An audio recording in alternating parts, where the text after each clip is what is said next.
একেবারে সহজ, পানির মতো সহজ, হিসাব একেবারে সহজ।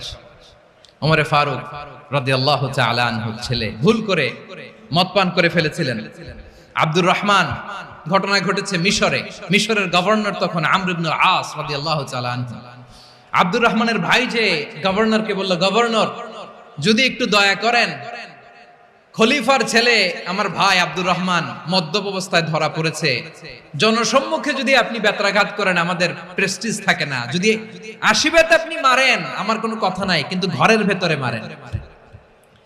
আব্দুর রহমানের ভাইয়ের সুপারিশ শুনে সাইয়েদনা আমর ইবনে আস রাদিয়াল্লাহু তাআলা আনহু রাজি হয়ে গেলেন। ঘরের ভেতরে লোকচক্ষুর আড়ালে 80 বেত তিনি মানলেন। কিন্তু ঘটনাক্রমে এই কথা লুকিয়ে লুকিয়ে ঘরের ভেতরে 80 বেত মারার কথা সাইয়েদনা ওমর ফারুক মদিনা থেকে জানতে পারলেন। মদিনা থেকে তিনি ফরমান জারি করলেন,